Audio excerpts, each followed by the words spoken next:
Hey, welcome to New Jump City, everybody, where we recap the week in American and Japanese sequential art. I'm your host, Christian, the unbiased king, Espinal. And joining me through Discord is my partner in crime, the man, the myth, the legend. It is Joshua Gangsta Time. Go. Called partner, but it should be called Gangsta Time. Your mic is muted, my friend. You got me there. Nice save. Yeah. What's good, Chris?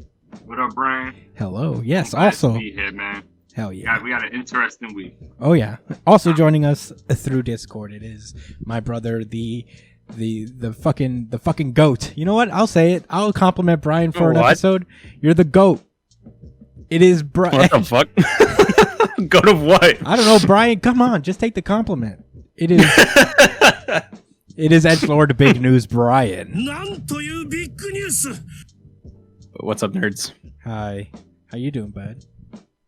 Oh, you know, just glad that I've been, getting people over transitioning to the religion that is solo leveling, you know? Oh, yeah, you've been converting us, but not fulfilling your end of the deal. Oh, yeah. Oh, wait, no. That's not true. I'm filling my end of the bargain, all right? I will actually this week fill my end of the bargain. Okay? Yeah, for those who don't know, behind a little bit of how the sausage is made, Brian, in exchange for us checking out solo leveling and talking about it on the show, he has to read the X books, or at least House and Powers of X. So we gotta hold him to it. We gotta hold his feet to the fire. I will read it this week. I just had a real hectic week. All right, fair enough. But we do have an interesting week in comics and manga. We don't have we only have 3 manga this week, which is kind of rare that we have more American comics than we do the manga. So let's get into plugs and get the show started. You can find me at the Chris Espinal on Twitter and Instagram. Joshua Cole, where can they find you? At JD Cole _37. That's on Instagram as well. Hell yeah. You can find me at b.esp on both Instagram and Twitter. And if you ever want to catch me when I'm streaming, you can find me at b.esp. Oh no, you can find me at twitch.tv/itspunchline. I should really make that consistent with my social handles, you know? Yes. Yes, you should. You can follow the show itself at New Jump City on Twitter and Instagram as well. Follow us on Twitter every week. We drop a really good audience chapter of the week poll. I think I mixed up the words, but you know what I mean. It's just a poll, so you guys can tell us what you think is the best chapter of the week. We do have the results this week, even though we have a short week in terms of manga, so very excited to reveal those. If you have any questions, suggestions, anything you guys want to talk to us about, email us at newjumpcitypod@gmail.com. Hell yeah. Subscribe to us on YouTube. Hit that like, subscribe, share the videos. It's very cool, very exciting to build this little community we have. Subscribe to us on iTunes, Spotify, wherever you listen to podcasts. We are on there. We have a whole ass backlog. Over 100 episodes, all audio. A lot of our episodes are not on YouTube because we only started doing video recently. So check out the backlogs and join us on these journeys. We have been covering a lot of this stuff for so long now. So, you can see our journey through the various series that we cover and series that we don't cover anymore because they ended or whatever. But yeah, I think that's all for plugs right now. Let's get right into it. It is time to randomize. One Piece. Ooh. Oh yeah. Damn, we starting hot. Oh yeah. I didn't even predict the first one. Damn. I'm gonna go ahead and give myself the benefit of the doubt and say that I would have picked One Piece. So I won. I got it. Okay. Yeah, hypothetically, you won this prediction. Yep. I'll give it to you. Yeah, I'll take that. This is One Piece chapter 1008, Naraku. I guess it's pretty much easily my favorite chapter of the week. Certified RGC. Certified RGC. Certified RGC. Easily. Yeah. Wait, so this is yours as well? You already know. Certified RGC. Certified RGC. Certified RGC. Brian, I mean, this has to be yours. Yeah, I'll give it to it What too. you mean, Black Clover? No? Damn, I'll RGC it. we don't have the unified Certified drop yet, RGC. Certified RGC. but we will one day. Certified RGC. It's coming. But yeah, without further ado, this is chapter 1009, Naraku. Last we left off, Kanjuro pulled a dirty move on our boys and is off to now assassinate the young boy, the young shogun, to be Momonosuke. And the Akazaya 9 are sprinting to stop it before it happens. And they just run into Shogun Orochi. I thought this was going to be a little more fanfare than what exactly happens, but you know, as the fires in the castle are spreading, the Akazaya 9 cross paths with Shogun Orochi, which is where this chapter starts. And the Onibawashu, I think that's the way you pronounce it, he's basically telling the fucking Shogun guy is just like, hey, you need to get out of here, Orochi. I'll hold them off. And Orochi, I mean, I guess like of sound mind is like, there's enemies surrounding me everywhere. It doesn't matter where I go. So, you know, it looks like Kaido softened them up. So I might as well stay and kill everyone. He starts like bragging about Kanjuro. He's like, haha, did I get you? Ooh, I got you real good with Kanjuro, huh? He did. He did. did. But He got all of us, man. That's the one thing I will give him. Yeah, that was a good. Yeah, that was all on Conjuro, honestly. But yeah, but you know what? He also admits, which I think is kind of cool about Orochi in this moment, where he's like, "Yeah, you got me too with Kyoshiro." So yeah. But yeah, he turns into his dragon form. Goo. Is that his name? Oh yeah, Goo. Goo. Those past treachery. That's not the same, nigga. Hey, let me do it. Goo ha ha ha ha. It's goo ha ha ha ha. Is that how he does it in the anime? Yeah, I don't know. I haven't watched the anime version of Wano yet. Oh shit. I'm planning on marathoning it when it's all done. But yeah, it's like goo ha ha ha. It's very fun. So you yeah, got the tablet for this shit, bro. For the One Piece one specifically. yeah. He turns into a dragon, and the Akazaya 9 just A what? finish him. A dragon. This is his multi-headed dragon. Oh, in other words, a Hydra, probably. Probably. fight it, yo. Jump on the Hydra's back! Yo. Jump on the Hydra's back! Nah, man. I gotta have episode-specific drops. You know. Dude, I remember you arguing pretty hard about it not being a Hydra. I was Hey. You know what? I'm only saying Hydra now because now that this happened, and I don't think that Orochi just got resurrected just to die immediately again. I don't want to give credence that it could have been just the painting. He could be a Hydra. I doubt he's a Hydra still for some reason, but I'm open to the possibility now. All right, if his heads go back. Yeah, if he comes back again, think you're- he's Hydra for real. Hail I mean, Hydra, this nigga I made guess. sushi out of him. Look at his heads. Oh, they all flew around. Like, oh, man. I kind of respected that because they hate him the most. He's just like, yeah, we're not even going to fucking deal with you. We have shit to do. I wish they would have diced his head up a little bit more, but it's all right. Yeah, I mean, we're just going to go off and kill your treacherous-ass cousin. So, you know, they all fuck off. They have their cool samurai moment. But Raizo stays behind to fight up against the remaining Onibawashu guy named Fukuro Kuju. I'm going to get that. Which is cool. A little individual fight with Raizo. He's been a fun character. I'm excited to see where his fight I'm goes. looking forward to it. Yeah. He has I like think we're going to learn a lot from the old guy. It's really funny because like they're just like they have like jutsus and shit. It's very exciting.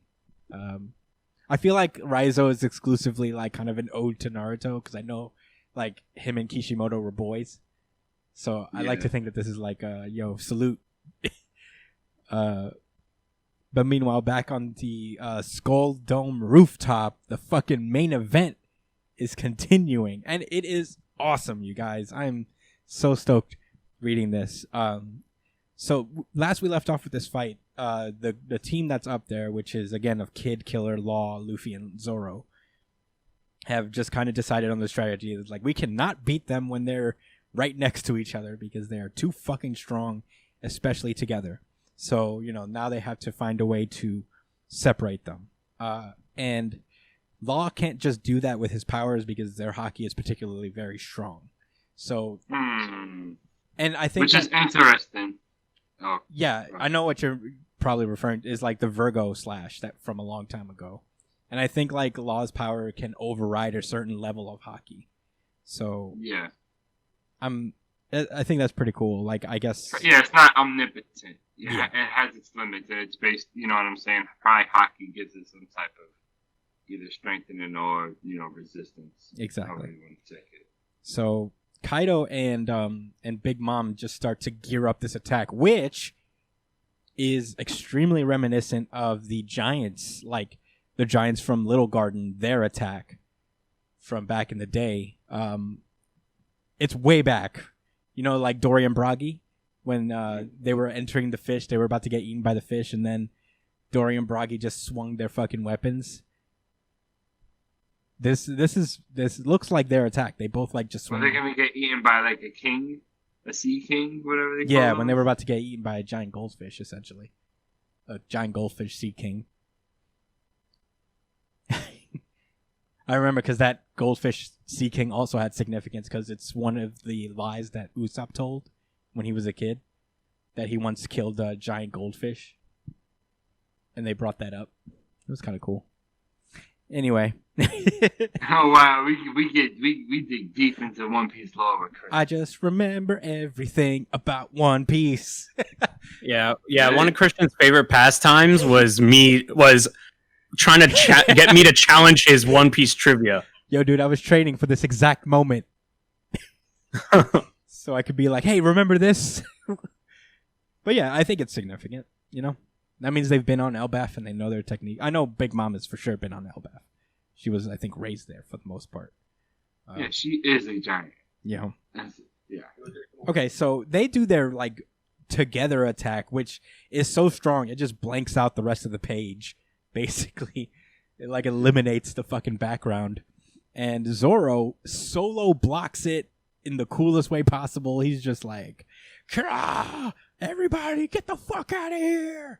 And, Law has a moment, like, while Zoro's holding it back, you see that he uses his powers to get them to dodge, like, move them real fast.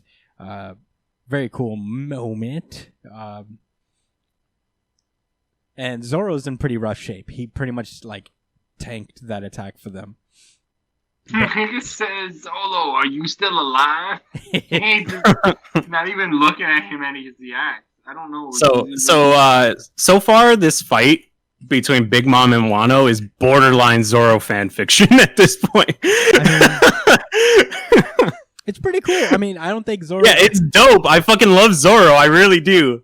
This dude is just doing everything. He's pretty much the multi-tool for this team. Yeah. Like, he's saving people's asses. He can hurt Kaido.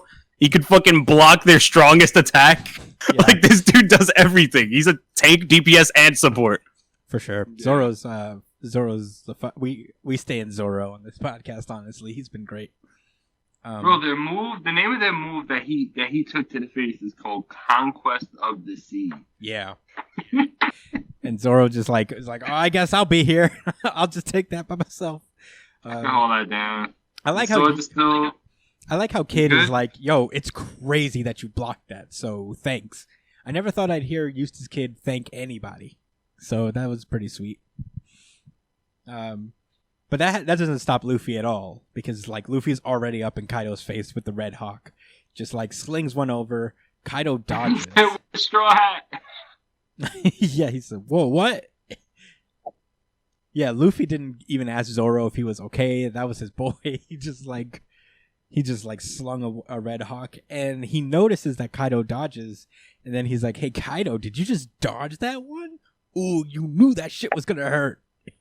Kaido doesn't answer. He says no comment, and then he just smashes Luffy into the rubble, and he doesn't let up. He just continues like fucking dogging him. He's just like on offense for sure, blasting him with blast breath. And then when Luffy is like in the air, he can't dodge. He like flies upward, half dragon, and then he uses his technique, Conqueror of Three Worlds, Ragnaroku. We get to see you said 3 different whole areas. Yeah, whole world. And Luffy just like takes that shit. He actually gets hit with it, and I'm like, whoa, is he dead? Imagine Luffy's just dead here. A direct hit. Yeah, he took it. He probably like put on armament to soften the blow. I hope so. But he got hit pretty hard. Meanwhile, Zoro, Kid, and Law and Killer all enact their plan to separate Big Mom and Kaido. Kid makes this weird metal box, and they all just... It's actually kind of cool. It's fucking sick. He made a mother box. Yo! He made the mother box. Yo! He made a mother box. It's confirmed. Yo, Steppenwolf's about to pull through. He's like, Master! Master, I found a mother box. Let me back home.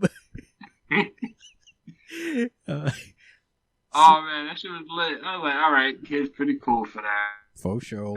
The whole machine on the fly. Yeah. I mean, technology, bro. Technology. Not just mission, not just metal. Like, he created a whole steampunk machine. Yeah, bro, for it was cool. It has a number 3 on it too. That's fucking. It's utility, my nigga. Yeah, and touch and finesse. You didn't Yeah. have to put that there. That was just for the style. Yeah. In the time like this. Mm-hmm. Oh, style points all the way. You got to have style points in One Piece, honestly. All he knows is stunt. That's all I'm gonna say. For sure. So Law does his first. He uses Chambris to just teleport Zeus into the box. I'm like, damn! I didn't know you could do that, Law. Damn. Right. He teleports Zeus into the box, and then Zoro and Killer both take out Prometheus. And who's the hat again? I keep forgetting the hat. I know Prometheus. Jolly Roger? It's not Jolly Roger. Something piratey. Yeah, I don't know. I know the sun is Prometheus, right? Brian, who's the hat? Who's Big Mom's hat? What's the name of Big Mom's hat? Sword? Who's Big Mom's what? Hat sword. Hat. What's the name of it? Her castle? Her hat sword. Dude, I can't hear you. Right, hold Her on. hat. Her hat sword. Hold on, let me fix something on Discord. Jesus Christ. For some reason, it's like coming off really low. Yeah. Well, anyway, the hat sword and Prometheus are getting busyfied by Zoro. Okay, I can hear you guys now. Okay, did you get it? Oh, Killer. Big Mom's hat sword. What's it called again? Hat sword. Okay. Napoleon. Napoleon. That's a good name for a hat sword. Damn, I guess he's not a pirate. I was wrong. Yeah, so The French general. Zoro's just constantly cutting Prometheus up using his Fire Fox abilities that he learned from Keenan, which is pretty cool. Oh my god. Carving him up. Yeah. Mincing him up. He's dicing him, son. Yeah, he said it too. He's like, I'm not giving you any time to revert. Meanwhile, Killer is just like chasing Napoleon around with his weird hand sword things and not giving Napoleon a time to go back. He said, no, stop, I'm just a sword. And it's really funny. Her soul, her pieces of her soul are suffering. And then Eustace Kid just like shoots a bunch of harpoons at Big Mom, but she's a fucking invincible tank lady, so she just eats those shits. And she just gives him the punch of God. Yeah. just gets his shit right in his face. It wasn't like a impact his chest like a dumb. It was precise, right? Like, oh man. Yeah. It's like one of those highlight. The pain. Yeah. It's like one of those highlight videos from the UFC where someone just comes in and just like out of nowhere, like pow. But impressively enough, Kid just like eats that shit for the greater good, and he just repels his like metal arm away, taking Big Mom with it. And Law picks up a big ass boulder, just tosses it at her. And the momentum of the whole... And Big Mom at the same time is just like, yo, what is this shit? You think you could kill me with this rock? I'm one of the 4 emperors. And then you see that the rock is going a little over the top of the dome ceiling. And that's when Big Mom realizes, oh shit, there's nothing but sea below us. Help me, Zeus! And Zeus can't escape the box. And Law basically says, like, if he can't he can't fly her to help her down, that takes care of one of them. So they successfully managed to separate Big Mom and Kaido. Whether it all goes out, I don't know, but that is the end of the chapter. Fantastic. This was a very fun chapter to read.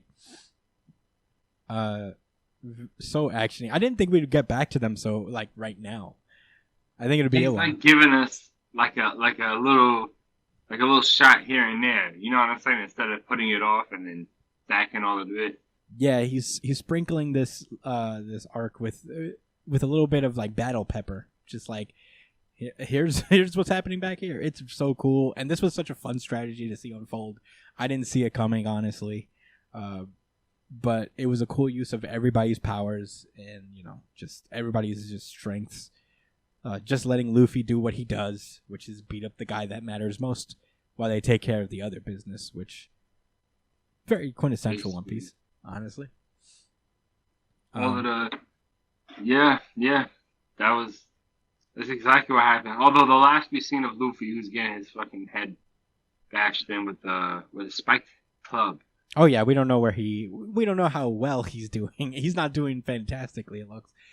But he does seem to be like scaring Kaido a little bit, is what they're indicating with like the dodging. I think Pero Sparrow or whatever his name is. Yeah, that's right, Pero Sparrow. Candyman, right? Oh, yeah.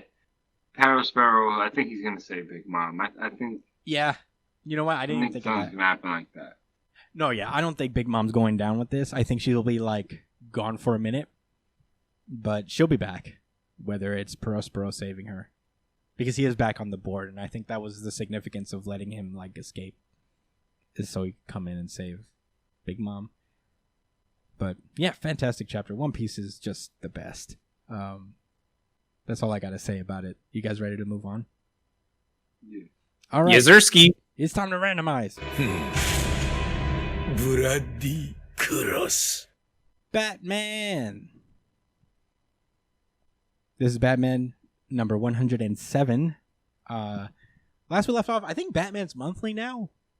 I just realized it hasn't been out in a while. I think like a lot of DC books are reverting back to a monthly thing, which is kind of cool. I don't hate it. But last we left off, there's been a lot of stuff with the Infinite Frontier Batman world being established. Batman is broke now, or not as rich as he used to be. He has got a new kind of friend, sidekick, shonen rival named Ghostmaker that I'm appreciative of. Yeah, he's pretty dope. He has a whole little side story at the end of this comic too. Oh yeah, that side. Well, I'll bring it up. We won't go over the side story, but I will say the side story is pretty dope. And I don't really like like the backups a lot of the time. Yeah, right. They're cool. I mean, I get the appeal of it, and that's a very like comic thing to do. Sometimes like they just have little backups, but Ghostmaker in particular, I'm like, why isn't this just a series? This is pretty cool. It's building the character because he's fresh. You know what I'm saying? So it's a really interesting way to do it without dedicating too much to him in the actual story. Yeah. Because he is who he is. We know he's an assassin. We kind of get who he is with his archetype, and this is just kind of extra stuff. For sure. It's cool. But yeah, I thought it was really cool, and I'll be keeping up with that by now. But Batman is currently facing off against a couple things. Scarecrow is back and doing shit his motives are not known yet because he's kind of like the big bad behind all these little bads that are scattered around. There's this group called Unsane, which is basically not necessarily like a chaotic good type group where I think their intentions are supposed to be good, but you know they're doing very unseemly things to get it done. Poison Ivy's out here in the background somewhere doing shit. Lots going on, but the last issue itself left off with Scarecrow seemingly leaving a Scarecrow in the mayor of Gotham's like house, and Batman has gone to investigate said Scarecrow because you know it's not cool to just plant a Scarecrow in the city in the mayor's house. Oh, did you want to say something? He has the most epic landing into this house I mean, that's what that I Batman think does. I've ever seen from Batman in my whole life. It's clean. It's like an Olympian. It's an Olympian landing. He just goes. Dude, and then the cape. That shit looks like anime, bro. Yeah, I mean, I'll say this again. I mean, George Jimenez is the artist for this issue. He is probably my favorite artist working right now. There are a couple that juggle in the air, but George Jimenez is something else, dude. He's fucking great. Do you see the form? Yeah, Like, yeah. I want to put up a 10 card, just like wow. He was like, yo, he sashayed the leg out. He was like, on what's most a 10-foot ceiling, 15-foot ceiling. He had to make it that clean, that smooth. Nigga nailed the landing, disabled the camera. That was clean. Yeah. Whole operation. And now he's investigating the Scarecrow, which is just a Scarecrow. It doesn't have anything really special to it. It is pretty much just to scare the mayor, which is pretty effective if you live in Gotham. Anything in your house that shouldn't be there in the city of Gotham is ostensibly scary. If you leave a spoon in someone's house that doesn't belong to them, I'd be sus. I mean, like, It's not my spoon. this isn't mine. I guess the Scarecrow is just very obviously like, and aggressively like, ha! I was here and did this. Yeah. You know. This probably took him like 20 minutes to put up, too. Yeah. I would like to see the camera footage of him just like, all right, here's the post, here's the little weird drape thing. I'm still thinking about the spoon though. That is weird. That's enough. That's all it takes. Just something I know for sure that I didn't leave there. Yeah, for sure. Man, that's spooky, bro. Yeah. In the middle of Batman's investigation, the lights just flip on, and Renee Montoya with the entire Gotham City Police Department is just pulled up. It's Yeah, like- she kind of got me tight. it is weird. But Renee Montoya, I guess. I mean, she's not the Question anymore, or is she? Because she's been the Question before, right? Remember in Yeah, it wasn't just 52. yeah, like what was that one thing by Brian Michael Bendis? I don't even remember. It became so irrelevant over time. It didn't even matter. The shit with Mark Shaw.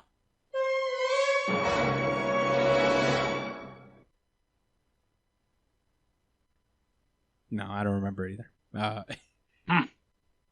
But yeah, she was supposed to be the Question. Now she's just the commissioner.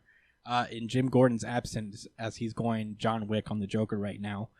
And she's an op. Like, she don't know what time it is. Come on, Renee. It is weird. It's so weird. I don't get it. It's the one weird misstep in this issue, but Relax. yeah. So Batman's not on good terms with the city right now because everybody's tired of his shit, and everybody's like, Batman's probably the cause of all of this, and Batman's like, I don't really disagree, but whatever. We are where we are. Yeah, that's kind of true. I really don't have an argument there. I mean, I guess maybe I should have reflected on that. And, I guess I understand Renee's, stance Yeah. or position in this. Yeah, because Batman doesn't really argue ever his position in Gotham. He's just like, damage done. Scarecrow's not going to go away if I stop being Batman. It's true. So, Probably won't. yeah, he does his like ninja smoke bomb and gets away. And we cut over to Electric Town, which is, I guess, a district in Gotham called Electric Town.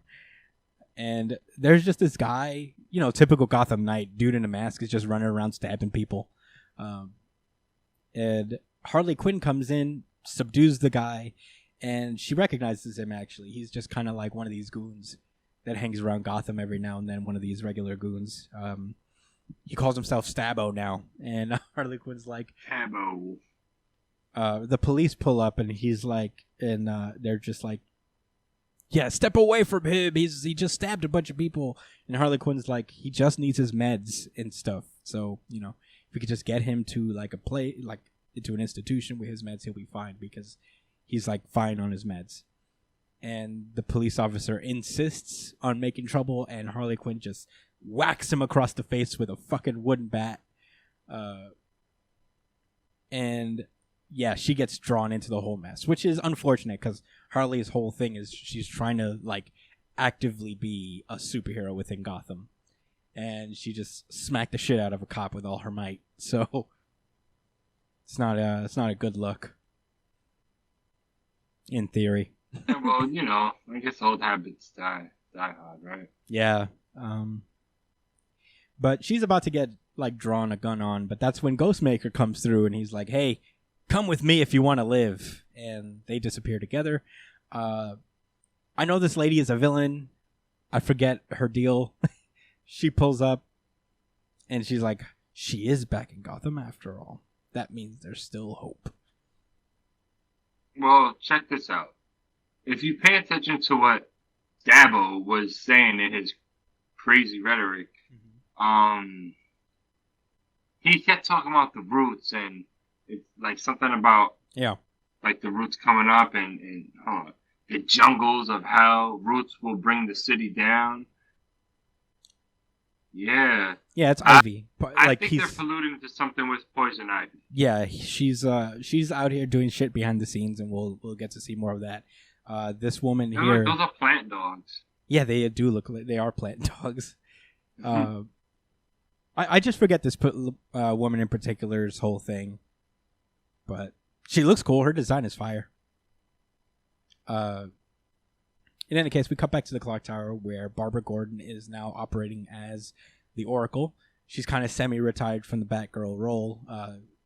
Stephanie Brown and Cassandra Cain are both concurrently Batgirl, which is cool.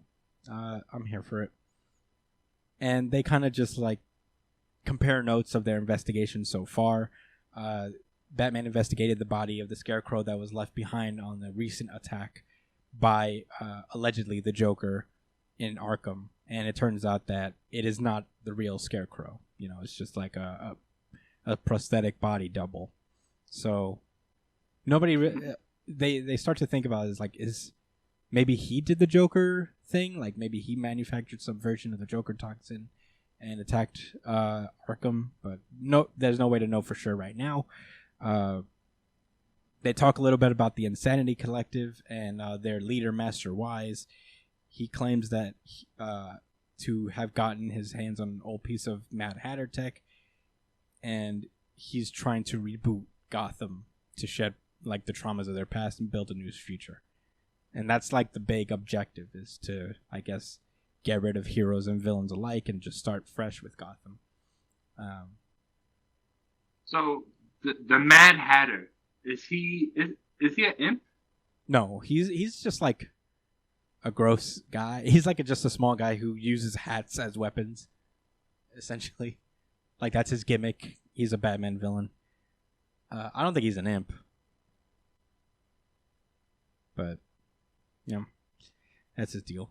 So I guess they're gonna put their sights on. Oh, shit. Mike fell. I guess they're gonna put their sights on the Insanity Collective, and Batman goes off to do his little investigation of them. Meanwhile, Insane Industries, which is this corporation who's trying to make a highly militarized version of the police in Gotham City, and is looking for funding on that, but has been recently rejected. He gets a call from Scarecrow, who's colluding with, and Scarecrow is like, if you want your magistrate to go forward, we're going to have to do some pretty extreme killing people shit. Are you down with that? And the Saint guy's like, yes. Yes. Yes. Yes. The boy is gone. Nick has said, Simon says goodbye. It's like, all right, Scarecrow. Yeah, Scarecrow's being a lot. He's being Isn't like, that your buddy? Like, what the fuck? What's going on here? I thought y'all was like in cahoots, hand in hand. nah, Scarecrow's like just the main villain of this arc. And in an arc that seems to have like 12,000 villains all at once. Which I'm here for. I mean, it balances out pretty cool. We then cut over to the Narrows. Isn't that the plot of Arkham Knight? Isn't Arkham Knight like, Scarecrow being the big bad, and then everybody else kind of follows suit? Oh, was it? I'm not really. Arkham Knight had the Arkham Knight, but Scarecrow is like the big bad, the main villain. You know what? I never got through that game. I never finished it. That's why I don't remember it very well. It's all right. You could miss that one. It's not that great. That was the one with Jason Todd as the Arkham Knight, right? Yeah. Well, spoiler alert. Jesus, Chris. Brian, the game man. is like 5 years old, 10 years old. It is really old. So, hop off. We cut over to the Narrows, where the Insanity Collective is, and someone approaches them. Is like, "Is this where the Insanity Collective is?" And the guy at the door says, "What are you, some kind of cop?" And he's like, "The names match. Tell your master wise, I want in." Oh my god! This is Matches Malone, which is Batman's like disguise identity. Josh, what do you want? This guy. Yo, first of all, his zippers are light up. Yeah, he has I neon don't zippers. understand. He has neon zippers, dude. Did I miss that? Like, was that the style of the bad guys? He obviously looks like a cop. There's no doubt about it. The shades make it look even worse. He has a gray stripe in his hair. I guess he's not trying to hide the fact that he's oldish. But it's like, bro, you scream narc. Yeah. You scream Fed. He said, my name's Match. Let me talk to your master about this drug deal for money. Here's the thing also. He didn't say, bro. Here's the thing also. Like, Matches Malone is... Batman uses Matches Malone every time he wants to go undercover. He does not change identity. He always goes as Matches Malone. And there's not a single person in Gotham who's like, yo, every time this motherfucker Matches Malone shows up, shit goes haywire real fast. So... He's bad news. Yeah, bad news. Him and his...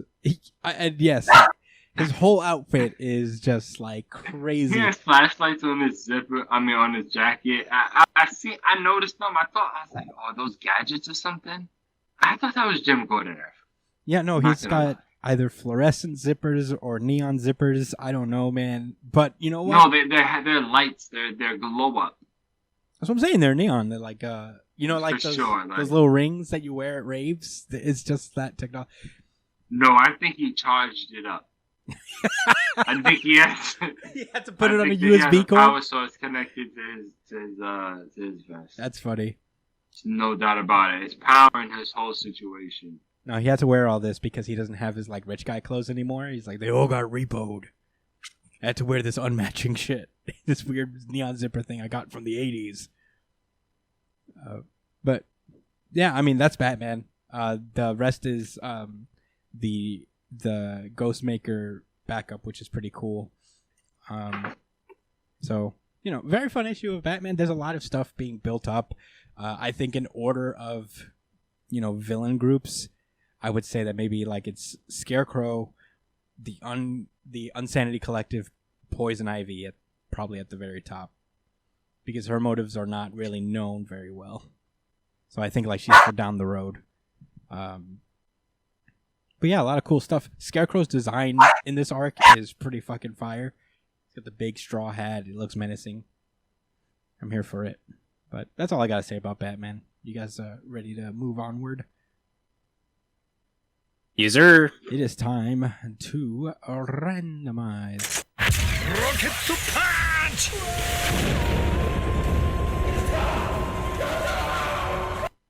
Black Clover.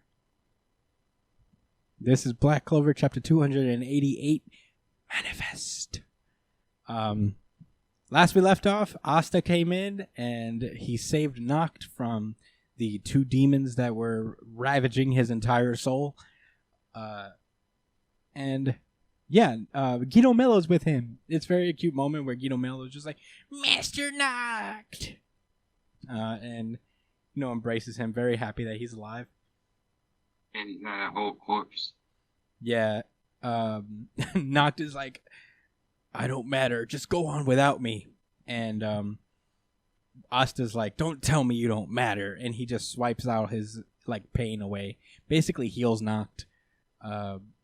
And he says that thanks to you, I got stronger. Live and witness that strength. Which is a cool line, honestly. I'll give him that. Did he put darkness around his wounds? Remember, I think one of his swords can just undo magic put on someone. So all the damage that Noct has been taken from magic has been removed, basically. You forgot his healing sword? Okay, I see. Yes. Oh yeah, the turn you back into a good guy sword. Also that, whatever you got, whatever you call it. So, yeah, we get a little visage of Morgan as Noct is like, was I hoping a new morning would dawn? And, he's excited. We see a little bit of Asta's chest symbol blot out. And he's like, it's been a minute already. I only can use Union mode for about 5, which is 25 in anime time. And, we cut over to the demons who are just still staring at the hand that Asta cut off. And he's like, whoa, this is crazy. Nothing as entertaining has ever happened to us like this. Whoa! Hey, yo! I thought that was pretty funny. I thought at this point I would have been so tired of it, but I thought that was These guys were if that guy from Haikyuu you like so much, if he were a demon. He's like, whoa, you cut off my arm. Is that all you got? This is actually pretty cool that you cut off my arm. Wow, I guess this might actually get a little tough. Yeah. Meanwhile, inside of Asta's mind, Lieb is like, Lilith and Namath are high-level devils. Who'd have thought I'd run into you in this world? And he's hyped because he hates these devils. He's trying to kill all of them. So he's like, ooh, it's time. He's with the shit, man. Yeah, he's really here for it. They shoot fire at him, but Asta just dives in through it, cuts it in half as he goes. And, well-drawn action from here on out. It's pretty cool. This big swirl of magic and anti-magic happening. Asta is just cutting through all their magic, and these demons are like, you can hit us? Swing your blade, swing it. Can you hit us? Can you? And Asta continues to fight through them. At some point, he just decides, I'm sick of this shit, and he pulls out the third sword that is now all black. I think this sword used to be just pretty much all white. And the demon destroyer, he just holds it upward, and it freezes the demons in place, and they're just like, what? And Asta just brings his sword down straight through one of them. Big 2-page spread as the chapter ends. Pretty sick 2-page spread. I'll give him pretty sick. Yeah. I'm not gonna lie. This was a really good Black Clover chapter, in my opinion. I thought it was really cool how he cut this dude in half. I forgot about the sword. It's just the only issue that I know that we're getting all this cool shit from Asta, and we're only gonna get more and more and more. And Hey, more. I said last week that I'd be over that shit after this week. I'm ready to appreciate this chapter for what it was. It is cool. My issues with Asta notwithstanding, the art was really cool. The action was pretty cool. I can't really fault it for being what it is. I thought it was very fun, despite the fact. The 2-page spread at the end was pretty baller. I'm not gonna lie. He cleaved him in half. Yeah. He froze. I guess he kind of made them shift back to their corporal forms. No, not corporal. Their whatever physical manifestation they could take. Dude, I don't know, man. He caught him. Yeah, no, If he he grows uses back from that, I'll be kind of tight. this sword. Just seems to completely neutralize a demon's powers. So, it just like now you don't have your powers anymore, and now I'm going to cut you in half. It's a demon slayer because it's a cross. Oh. Wow. I mean, I don't know. Good chapter. Nah, let me stop. Good chapter. They're all crosses. When Black Clover actually gets into its action, I mean, who could hate it, really? It's very fun. But that's all I got to say about it. It's mostly an action chapter. Not a ton of story, but very entertaining nonetheless. You guys ready to randomize? Then let's go. Yes, sir. I'm giving you 5 seconds to get your big boot ass on the floor. Avengers. This is Avengers number 44. Enter the Phoenix, the finale. Yeah, I mean, this whole arc has basically just been a series of one-on-one fights between Avengers so that the Phoenix could decide who the next Phoenix will be. The remaining members are Captain America, Black Panther, the lady from the Savage Land, Namor, Hulk. Am I missing anybody? I know I'm missing. Oh, Red Widow, Josh's favorite character of all time. And yeah, I think that's all. That's all of them. A lot of this chapter is spent fighting. Black Panther and Captain America are kind of just having a battle of wits as well. As they fight together, Captain America is like, yo, why are we even doing this? We all know how dangerous the Phoenix is. And Black Panther is on the side of, well, it's here. It's going to choose someone. It might as well be me. Me specifically. I mean, it's got to be someone. Basically is this thing. It's better in our hands as the Avengers than anybody else's. So, yeah. They're kind of debating it as they fight. Meanwhile, the Savage Land lady is getting her ship pushed in by the Red Widow. And It definitely is. There's this really cool moment where she has the upper hand against the Red Widow. Shauna is her name. She's just like, I'm Shauna, but their fight continues onward from there. Meanwhile, in Moscow, the Hulk is fighting Namor. They're just whacking each other with fucking fighter planes and shit. And there's a lot of collateral damage. It's not looking great. Thank God. At one point, Hulk just pulls off Namor's arms and starts beating him with them, which is a pretty Like a drum. Yeah, it's a pretty baller move for the Hulk to do. Very Hulk. But Namor pulls a Piccolo, and I guess he just controls his arms and reattaches them With the flames. Yeah, it's pretty cool. He states how he had the power before, so he's familiar with it. Yeah. So I guess he knows how to play around with his regeneration. With Yeah. his powers. What else? He had a head start. Hulk still beat his ass. Yeah. Oh, he was not the person. The funny thing is, out of all these fights, and the ones mentioned previously already, even with the demon getting sliced in half, this is not as beating of the week. Wait. That might have to be a new thing. What is? Oh, beating of the week. Yeah. Ass whooping of the week. I'm here for it. That's tentative. I'll try. We'll make a drop for it. I don't hate it. I really like this idea. The ass whooping of the week. This is up there. This is definitely top 3, but this ain't number 1, bro. Yeah. I hope you know what it is. I don't, but I'm excited to find out. You put your mans in the... Stop. Okay, so We don't get there. meanwhile, in the outside world, Captain Marvel is trying to absorb as much of the Phoenix forces as she can, but it's not looking good. LOL. Yeah. Yeah.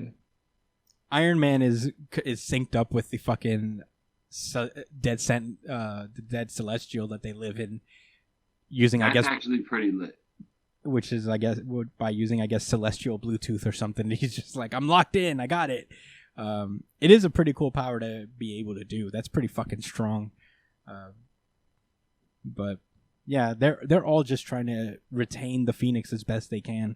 Meanwhile, Thor is just going ham. He's like, "Oh, my mom, let her go," and I'm like, "You just met this woman."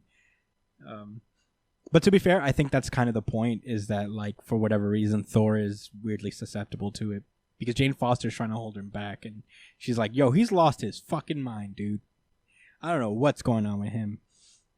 My all weapon, my gimmicky all weapon cannot hold Thor. Yeah. Nor can it do anything else, TBH. It's pretty cool. It's a That is, morphing weapon It made is pretty out cool. of the old Mjolnir or something. It happened in Yes. the other thing, That is, yeah. War of Realms. In a really cool event. All right, I'm going to relax. No, I'm joking. I'm mostly being silly defensive. But meanwhile, back at the battle with Shauna and Red Widow, Red Widow is going a little crazy herself. She's just like up in Shauna's face. Her mask is kind of off, so you see underneath she's just this scarred, crazy-eyed individual. And Yeah, her face looks like... let me just let it go. what does it look like, Josh? Like leather. Like leather, like cross-stitched leather. Creased leather. Or like when you have a graphic tee, but you've washed it too many times and you've had it for so long and it cracks up. She's got she's got an overwashed graphic tee face. Yeah. She looks like a vulture. She does. It's not looking She good. looks crazy. Is that her nose? She's got like a fucking hammer and sickle tattoo right above her eyebrow. That's pretty. Jesus, she looks disgusting. She's got teardrop tattoos.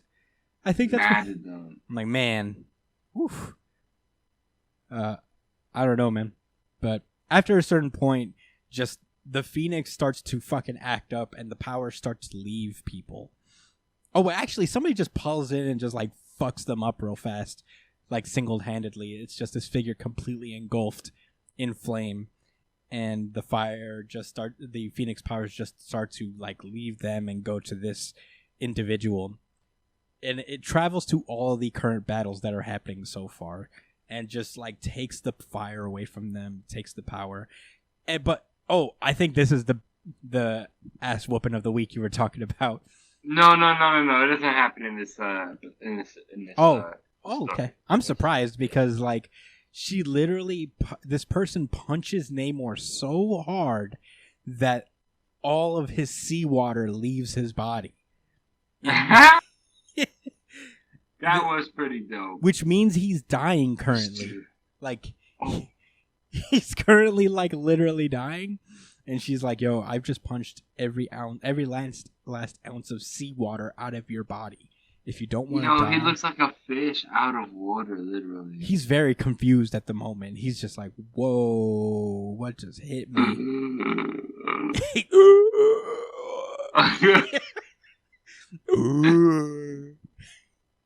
And then the person takes off. Yeah, the powers leave Steve and T'Challa pretty easily. There's no real fight there. Just leaves them. And as Thor approaches the Phoenix outside, he's like, "Mother!" And the Phoenix is like, "I wish we had more time, my son. I'm sorry I didn't come back for you sooner. No, it's not just for her I do this, but for you as well." And I'm like, "All right, Shonen. It's not for her." I wonder what the fuck the deal is here. I think there's more than meets the eye when it comes to this little storyline. Well, I think her is the one that's about to be chosen by the Phoenix. I think that's what she's referencing. I see. All right, so, I guess, like, this Phoenix lady fucks off as Thor is just like, "No, I have to know the truth." Right, he screams, "No!" Like the dragged out O's. Huh? Yeah. 4 exclamation points, though. That's a lot of exclamation He points. gave a mighty Viking roar. No. For a lady he just met. Yeah, who just said, "I'm your mom's." She says, "The truth is complicated. Just know that you are the only begotten child of the Phoenix, the son of the Thunderbird." And I'm like, that's fire. First of all. That's so easy for him to just be like, "Yes! That's me. That sounds so fucking awesome. Guy is so whack. I don't love the earth." Yeah, for real. Imagine he just I like... I think it's pretty cool, but... I would love it if he was just like, "Oh, I thought it was Gaia's son. Ugh. God of Earth? No, thank you."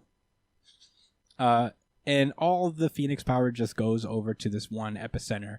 And it is revealed that the new Phoenix is Maya Lopez, a.k.a. Echo. Yo! I swear to God, bro, I never heard of this character before this time. I'll tell you what. Hey, Right. buddy, guess what? Same. Same. But How about you, Brian? Same? you know who Echo is, Brian? Do you just happen to know? Never heard of I have no Echo? clue who Echo is. All right, I think that's Same. kind of the point. But we do learn a tiny bit about her in this issue. She actually got raffle stomped by Namor not too long ago, and somehow she was still chosen to be the Phoenix. Yeah, did that happened, right? Yeah, she lost 'Cause I didn't first. care enough to go and read back. No, yeah, I think she Definitely. was like she lost in the first round to Namor. Yeah. So yeah, She she's set up a good fight. the new Phoenix, and she seems to be a mutant because we cut over to the moon where Jean Grey is trying to contact her, and just be like, "Yo, you don't know what you're dealing with. You're like." The Phoenix just kind of preys on people who are loners for the most part. So, please come home to Krakoa. And I guess she doesn't say yes, basically. She's just like, no thanks. I'm gonna be the Phoenix representative. Yeah. As she flies away, we get little shots of what everybody's doing at this time. She-Hulk is in the midst of the fucking pandemonium she caused in Russia, which is sure to come back to them because the Avengers have beef with the Russian Avengers, essentially. Yeah. Namor is just trying to crawl back to the sea while his boys look at him just like, damn, Yeah. that's our leader. You are weak. You are weak. You look like dried up seaweed. Thor is just out here having a thunder tantrum. Just like, man. That shit is. I was not feeling that, man. Why they playing your boy Thor like that? He said, I love it. Just goes up to the sky and is just like, fuck. Meanwhile, the Starbrand child is just kind of like floating in the middle, in midair. Her crib has little phoenix birds on them, which is interesting. I wonder what that means, basically. I feel like that has some significance. But yeah, that's the Avengers issue. I actually, full disclosure, knew that Echo was going to be the next Phoenix for a while now because How do you know that? because Marvel spoiled it in a variant. There's a variant out there that has the exact outline of Echo as the new Phoenix. So, I guess that was just a dumb error, but yeah. In any case, I guess it makes sense. I don't mind having a new character, represent the Phoenix. It gives her a little bit more of a credence to be on the Avengers at some point. And her powers are pretty interesting. She basically could just copy other people's abilities. So that, along with the Phoenix, I wonder what that's going to bring in general. But yeah, it was an alright Avengers issue. I think a lot of people are kind of like split on this run. I don't know how many people actually like it. There's been a lot of weird complaints, but it's had its ups and downs, in my opinion. Honestly, I think I find this whole run to be like all right at worst. Okay. Yeah, it's okay, and that's not so bad. That's all right.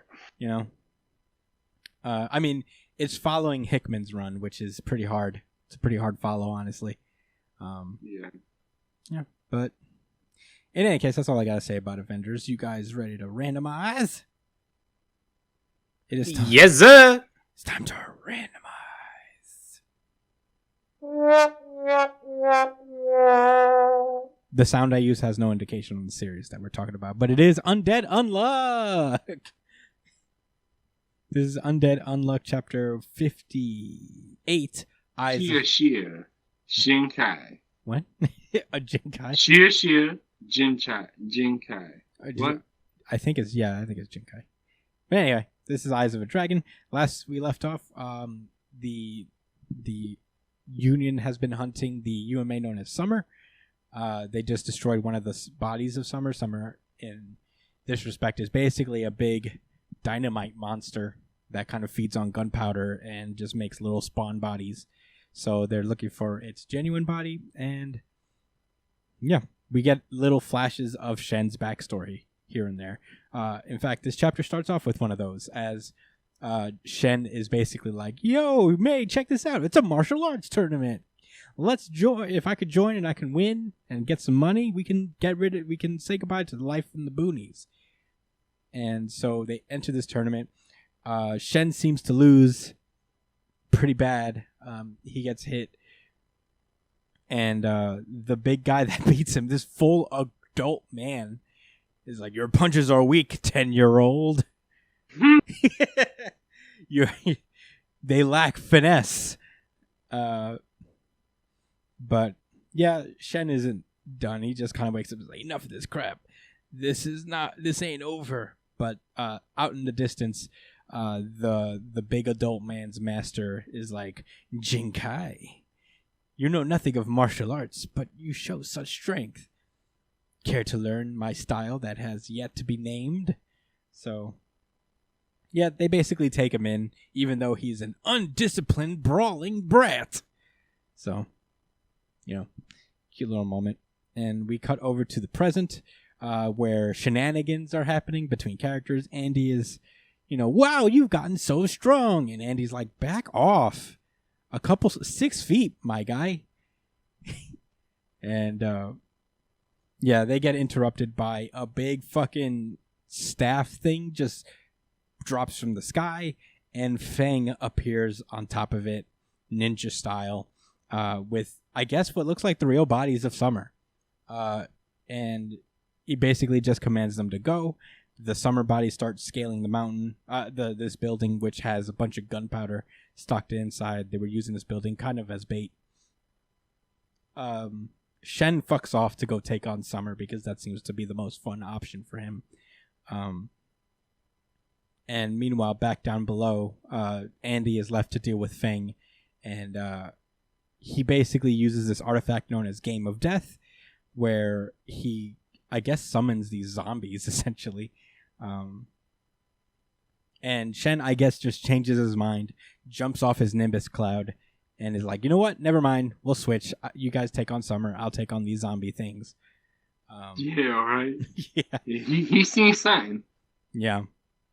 And yeah, they all start to mob him. But they're no match though, because like Shen just one-shots all of them using his untruth ability. And Untrue. yeah. And one of them like says, "Your punches are impressive." And that kind of reminds him of someone. And he's like, "Wait a minute, this artifact, can you tell me what it does?"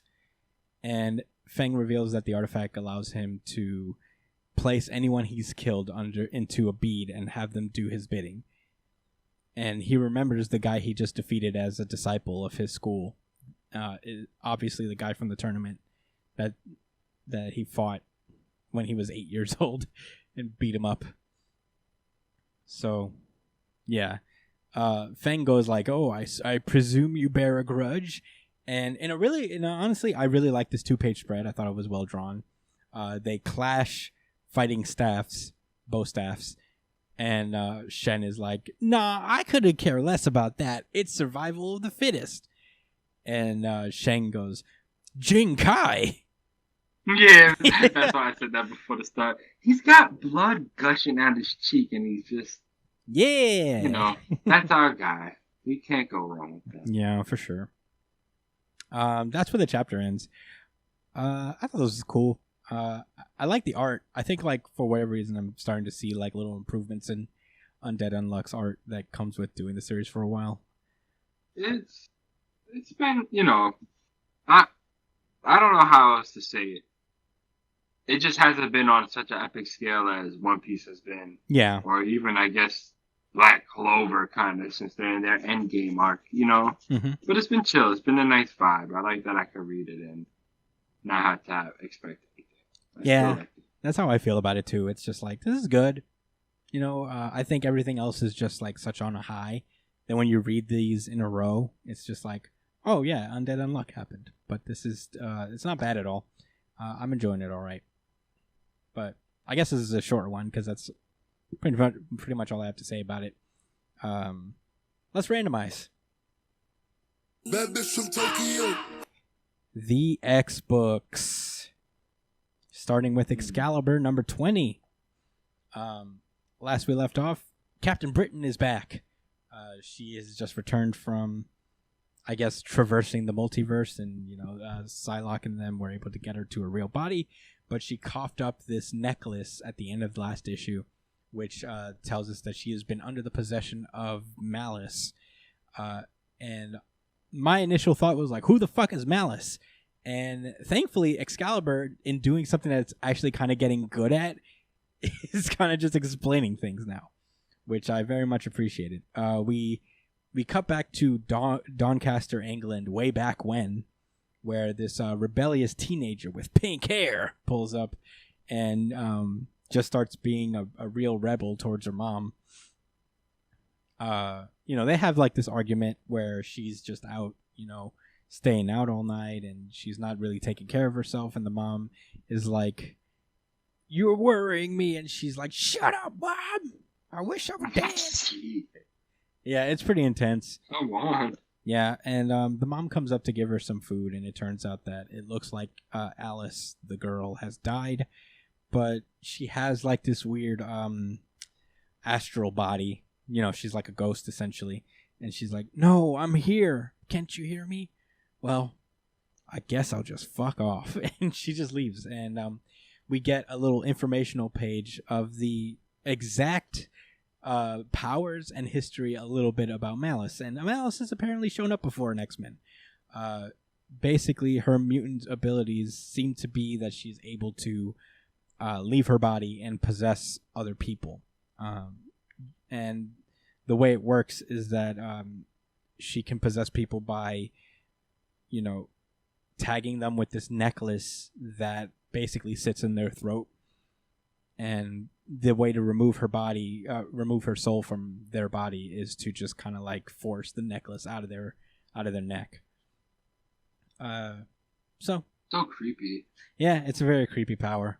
But in any case, we now cut to the present, where the Quiet Council is talking to Captain Britain and just basically, I guess, filling her in on what she misses. Like, "Yo, we're glad you're back, first of all. But yeah, we need you to get ready for the gala," which we hear a little bit about. The upcoming Hellfire Gala is essentially the next X-Men event, really. So everybody's just kind of getting ready and prepared for that. And they also bring up the fact that like Saturnine won't see them because they haven't had a Captain Britain this entire time, and we need a Captain Britain representative in order to speak to Saturnine. And that's Captain Britain's like, "Yeah, that's cool. I mean, I know she knows I'm back, so we'll get that straightened out." And all the business concludes. Everybody leaves. Emma Frost is like, "You have some very loud thoughts. What's going on with Malice right now?" And she kind of just distracts Captain Britain, gets her guard down. Then all of a sudden, Emma Frost starts to attack Captain Britain, but it was a ruse the entire time, as Psylocke just throws a psychic kunai knife, it looks, directly into the throat of Emma. It doesn't harm her, it just allows them to destroy the necklace from within Emma's throat. And Malice is now extracted from Emma's body. And coincidentally, into the dagger of Psylocke. So is this a dagger that she constantly uses, or is it just one mental dagger that she just generated? I think it's one mental dagger that she generates. Because she can make these... Yeah, she can just make these constructs, and for whatever reason, it just happened to absorb Malice into the knife itself. And yeah, they're like, "Whoa, this is wild." The knife becomes like physical, in which like usually only Psylocke can pick it up and use it. Yeah. But now everybody can use it because it is housing an actual, I guess, consciousness, essentially.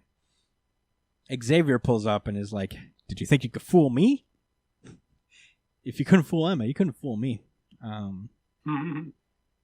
But yeah, yeah, true, actually. Xavier's like, hey, so this little personal problem you guys been having with Malice is now a national security problem. We cannot just like leave this to you guys anymore, because she could just be inhabiting anybody at this point. And they convince Xavier to let them deal with it. Basically. We cut. Yeah, I with a lot of convincing. Yeah, it took a little but bit, but eventually it came down to that. Do you think that Xavier was being irrational? In what? In saying, like, we need to deal with this now? Yeah. I don't know. I guess, like, it makes sense because if she's just going to go around fucking shit up for them, it's like, whatever, we could just resurrect her later. Yeah, I mean, she infiltrated Emma. Yeah. You know what Emma knows about? Moria. Ooh, you're right. That's not a bad point. Yeah. You think he's just like, yo, we got to get rid of her. She knows about Mora. That could be. I think even if she didn't know, it's possible that she could. Yeah. Because she could infiltrate such a high level person with that much knowledge. Yeah, and the council. Just food for thought, I think that's interesting. That's an interesting point. We cut over to the Braddock Lighthouse where everybody's just getting ready for the gala. None of Betsy's clothes fit her because she's been Psylocke forever. So everything she's bought from this time out has been in like Psylocke's measurements. But yeah, Psylocke shows up and is like, yo, we should deal with this Malice thing now. And so they go to this beach to enter the mind of Malice that is stuck inside the dagger. And they find her. She's in this like manifestation of this club that she used to frequent when she had a physical body. And her and Betsy start like talking. Is like, yo, you don't have to be this way anymore. Krakoa is a place for all mutants. You don't have to be a villain anymore. Even Apocalypse joined us, and that's pretty wild, huh? Yes, indeed. I don't think she said that, but basically she's trying to say is like, you don't have to be this way anymore. We all accept you wholeheartedly. And Malice starts to lash out, and she tries to just like break down Captain Britain, but Captain Britain's like, I already been through it. I already been through the worst of the worst. You can't get me. And eventually they just like outwit her. They force Malice out of the dagger and have her try to attempt to take over Psylocke. And in that very moment, Betsy wakes up and slashes Malice right before she takes over Psylocke. And she lands in the flame, killing her, actually. So... Yeah. Yeah. But the next day, basically, Malice wakes up. And she's been resurrected by Xavier and them. And Xavier's like, you died, and we brought you back, but you've actually committed crimes on Krakoa, and I'm not a fan of that, but let's. Not at all. He wanted to throw her ass in the pit. For real, he wanted to go right. Yeah, he wanted to put her in the same place as Sabretooth is,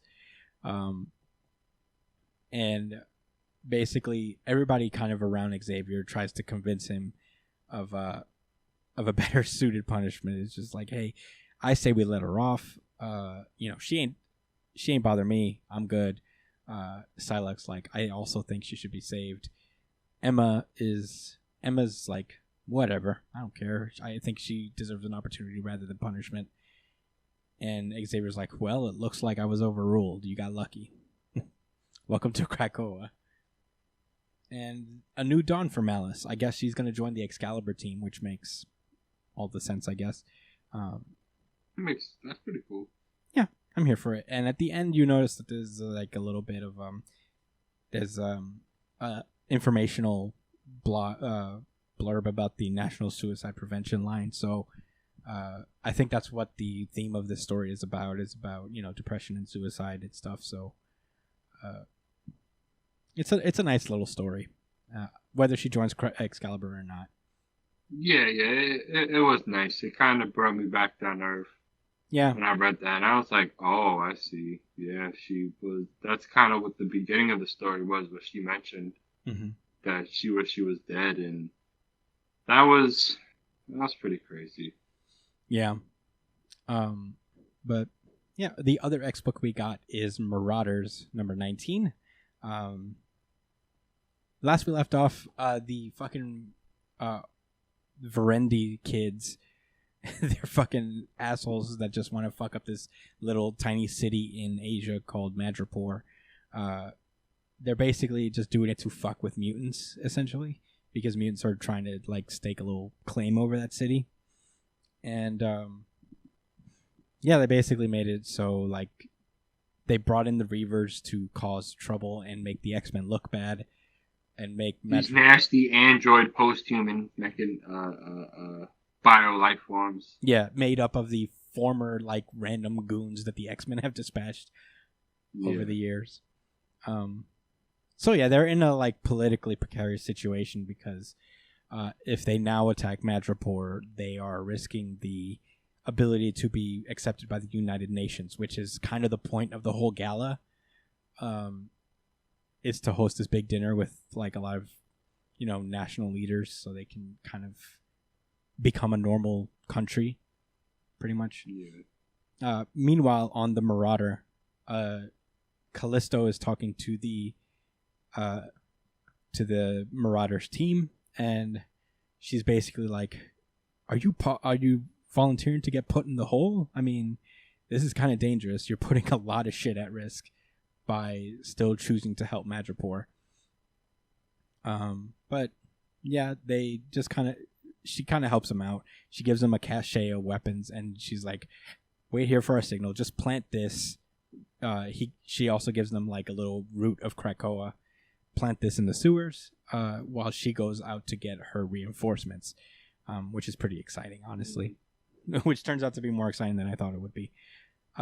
So Iceman and Pyro are charged with distracting people, you know, so Kitty can go dive in, go to the sewers of Madripoor, and lay down the roots of Krakoa, so they have a gate inside of Madripoor from the sewers.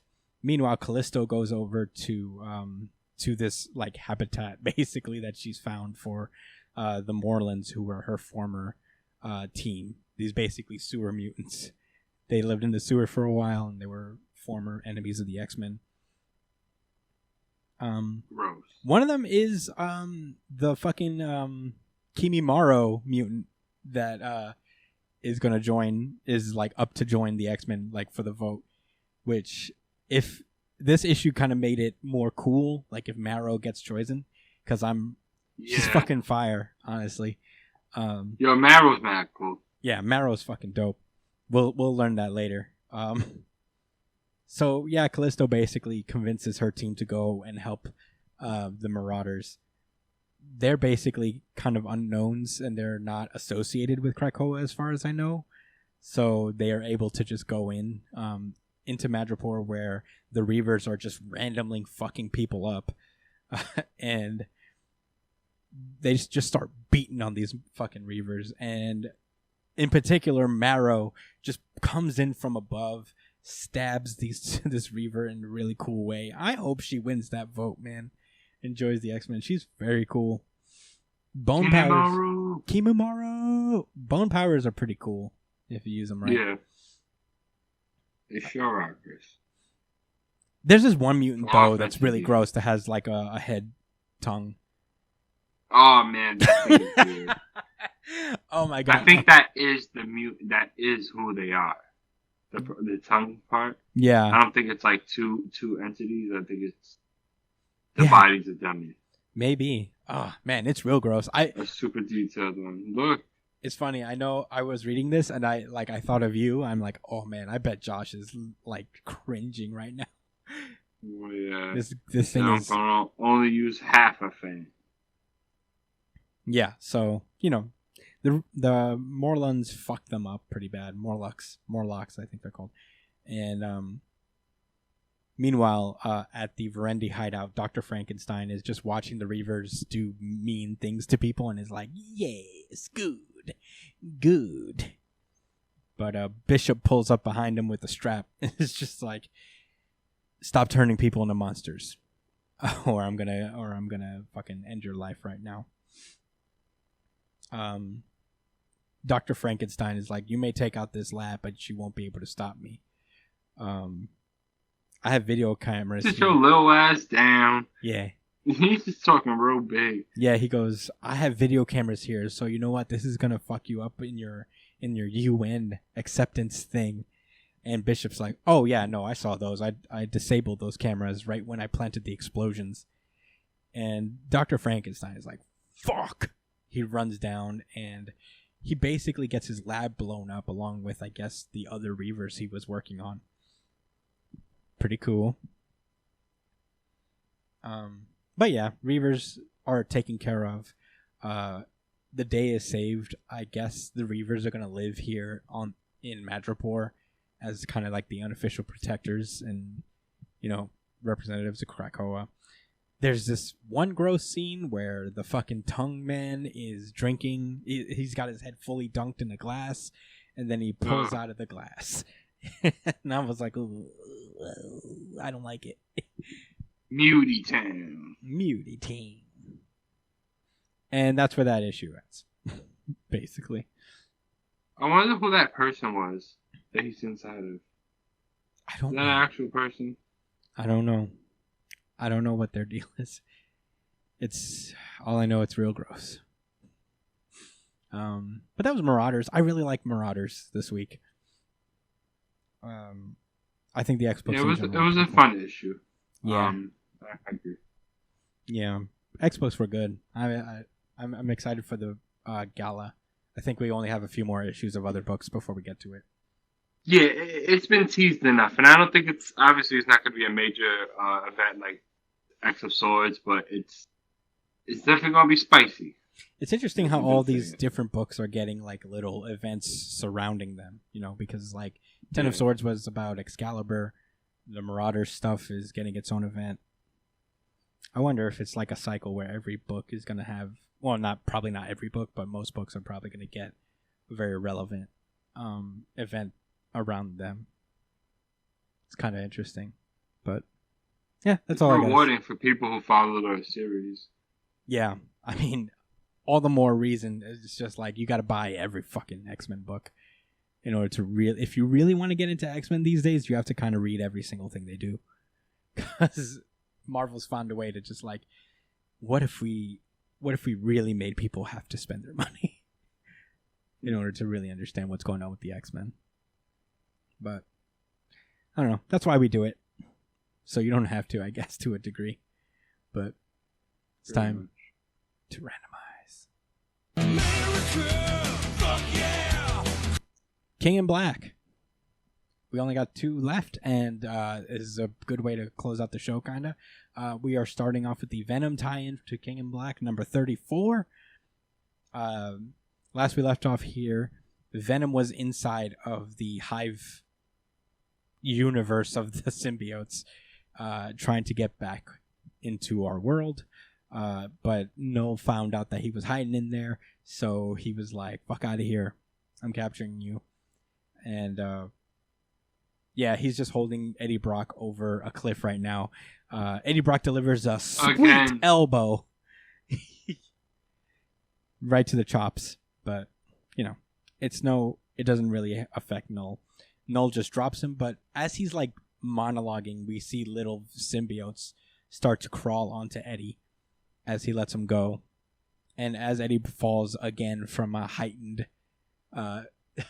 space, you see the symbiote take him over, and it starts to call out to him. It's like, Eddie, are you there? It's me, Venom.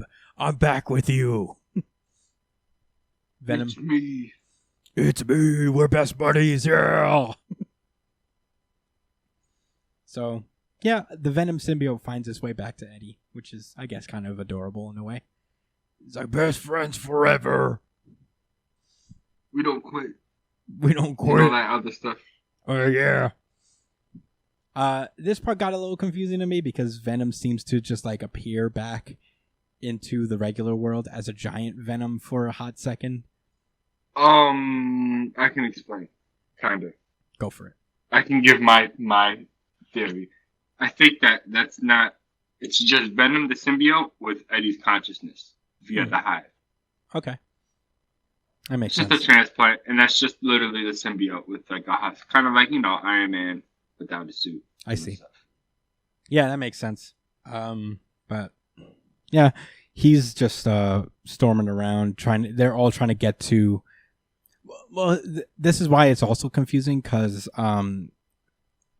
what's his face? Flash leaves with him, and he's like, "Where's my consciousness?"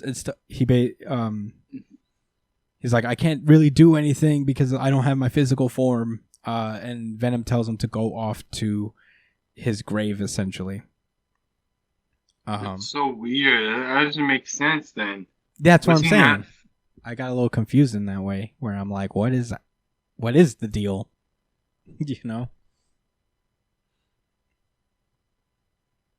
I don't get it either. But in any case, Flash fucks off for a while. Flash, who is now a anti-Venom dragon, pretty cool, fucks off to wherever he's going. And as Venom is closing in on Null, it looks like all of a sudden the God of Light just pierces through Venom. And I think it's kind of weird because like now he's falling and Venom starts to leave his body. It's a little weird and confusing. But we cut back to what looks like the real world, where we last left off in King in Black, where Reed Richards was holding the Enigma Force, also known as Captain Universe, and it just takes over Eddie's body, giving him the Captain Universe powers. And this issue in particular ends with the anti-Venom dragon of Eddie Brock, crash landing into a graveyard, into Arlington National Cemetery, where Flash Thompson was put to rest, and this somehow makes him be resurrected. So Flash Thompson is back. Is that what's happening? For sure. I think so. Nice try. I like that. I mean, I guess no comic book character stays dead forever to a degree. Yeah, I guess. I don't know. I like Flash Thompson. I wasn't fiended out for him to return, but I was happy to see him in the context of this story and have him be this kind of like ghost that helps out Venom. And although I'm not like disappointed to see him alive again, I'm also like, what's the point of death in these stories anymore? Nobody dies really. Especially literally on Krakoa, where nobody dies. yeah. Well, that at least they let us know that don't worry, our stories aren't really about. Yeah. It'll be all about not dying. Well, about the risk of dying. Sure. Well, at the moment, I guess we can't say everybody comes back because we now cut over to King in Black number 5 as we get the fucking end of this story already. And it's not that this story is very long. It's just like it took so long to get here. For whatever reason, they really spaced this out. But we cut out to this cover looks so wild. It is a cool cover. The art, of course, Ryan Stegman crushes King in Black. It starts off with Silver Surfer approaching Null and is like, square up. He turns his board into a sword. A board sword, if you will. A long one, too. He's just like, it just continues to elongate, and it's like Sephiroth's blade, essentially, but long. I just didn't notice that up top. Null isn't scared at all. He's just like, whatever, bro. I'll take you on. The rest of the Avengers pull up with some X-Men, and, they're all about to mob him. But, nothing really comes of that because Venom pulls up immediately in his Venom Captain Universe crossover form, which is kind of cool. You see the stars. Pretty fire. Yeah, you see the stars on Venom like you do in Captain Universe's costume. It's pretty lit. I like this design. Captain Universe's design in general has always been really cool. It's even cooler on Venom. It gets one of these because it's metal. There's a lot more where that comes from, though. So get this. As Captain Universe Venom, he gets there and he immediately just yanks fucking Silver Surfer's sword board, and then he yanks Mjolnir, and then he fuses them. Yeah, he summons them basically, and then he fuses them together to make this dope Venom symbol shaped axe.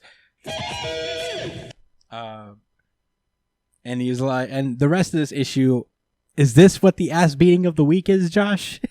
Oh my god!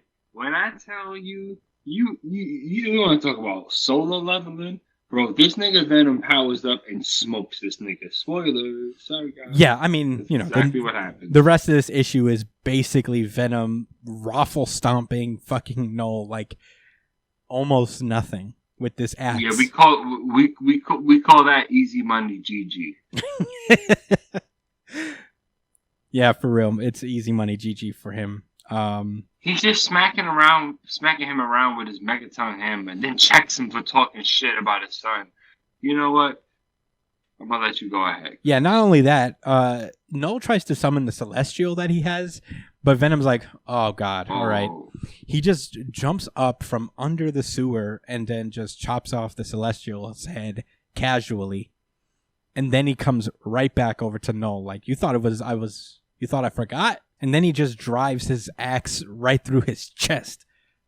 And I guess just cuts the symbiote off of Null, leaving Null in his dirty loincloth that he was probably wearing for like 3 billion years. Which is weird as hell, because I thought he just was the darkness, period. I didn't think, like... He said I guess he did. He said he crafted it, yeah? He did create it. He said, this is mine now. And then he just drops Null like he did like Null dropped him in the first issue. Poetic justice. So He hits the floor dumb hard. yeah, it goes boom. And he's not super durable, I guess, so... I mean, not in this form when he's all skin and bones. So as he's going down, Venom's like, get up, bitch, we're not done. Get up.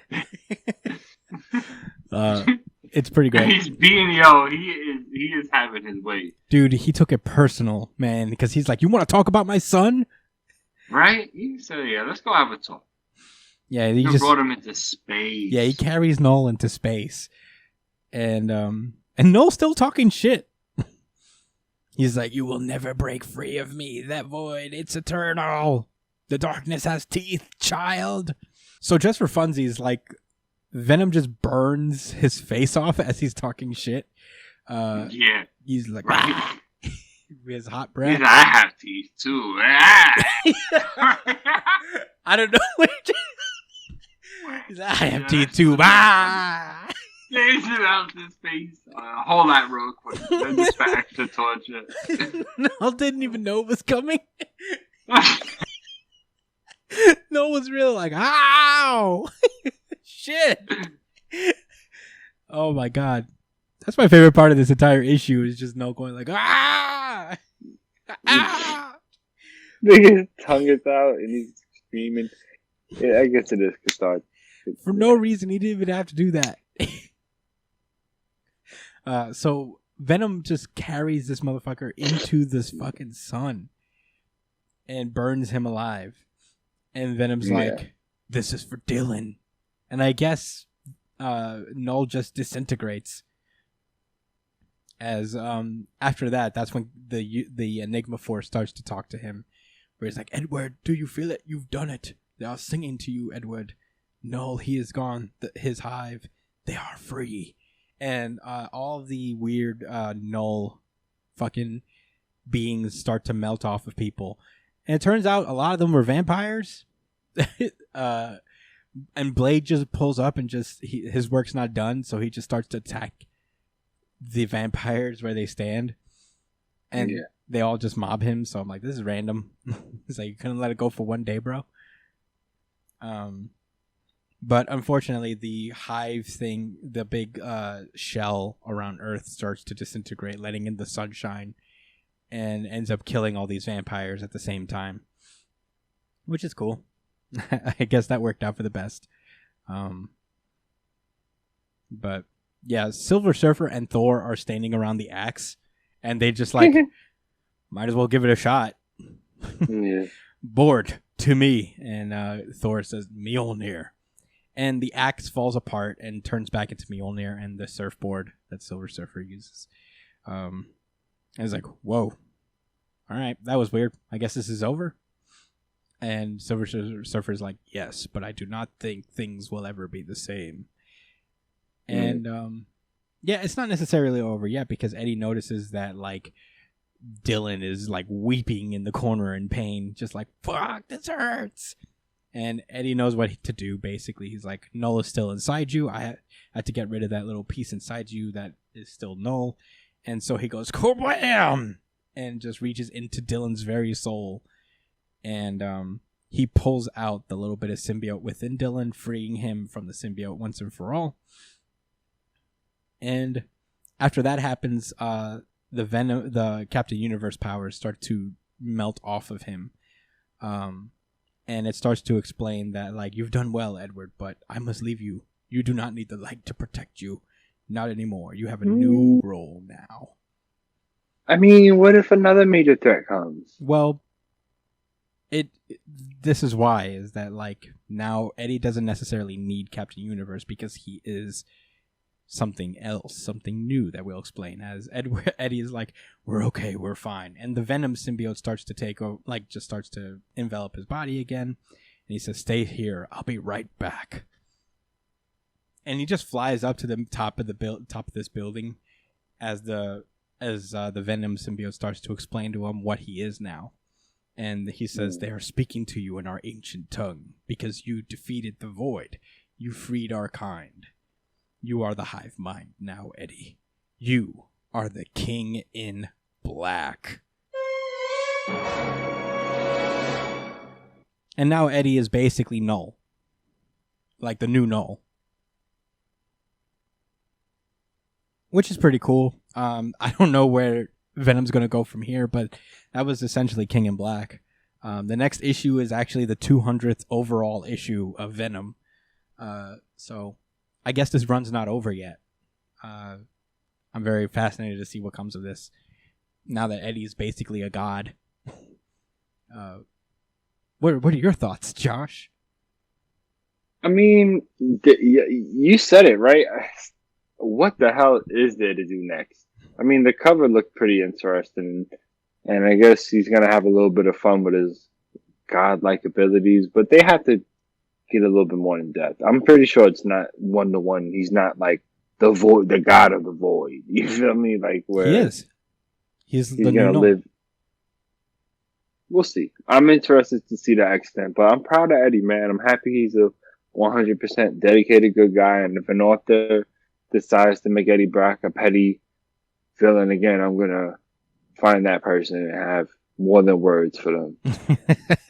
You gonna combat them until you are the new King in Black? I'm not saying anything like that that's gonna incriminate me if anything happens. So I'm just gonna say more than words. That's fair. Yeah, I think this event, much like Absolute Carnage, it's just a lot of fun to read in general.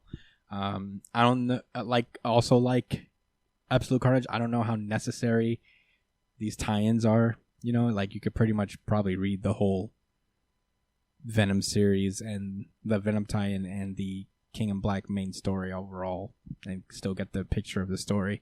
And I don't know where this arc is going from here. I don't know how much is actually left in Donny Cates' version of the run of the Venom story, but I don't know. It's been a good ride so far. Overall, probably one of the best runs of Venom probably ever.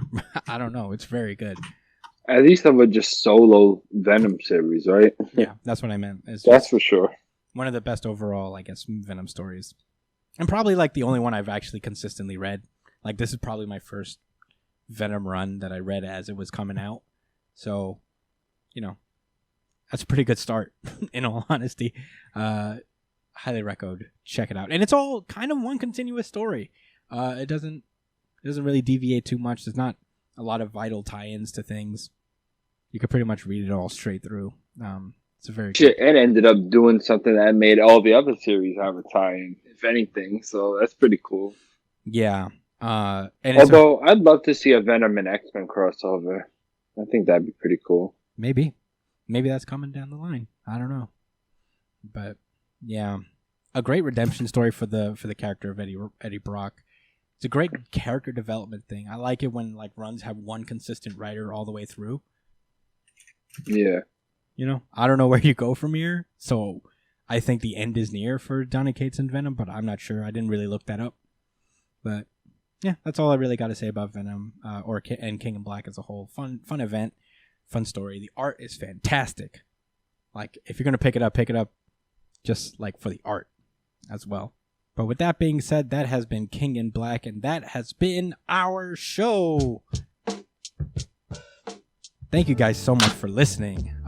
You can find me at the Chris Espinal, at b.esp, at jdcole_37. Follow us at New Jump City on Twitter and Instagram. Follow Brian's Twitch stream at twitch.tv/It's Punchline. Our theme song guy is Drum Foo. Follow him at drum_foo on Instagram. Email us at newjumpcitypod@gmail.com with any questions, suggestions, anything you guys want to talk to us about. Subscribe, like. We're on all these podcast platforms. Subscribe to us on one of those if audio podcasts are your jam. And yeah, that's all I got. Thank you guys so much for watching. We will see you next week. Stay safe, New Jump citizens.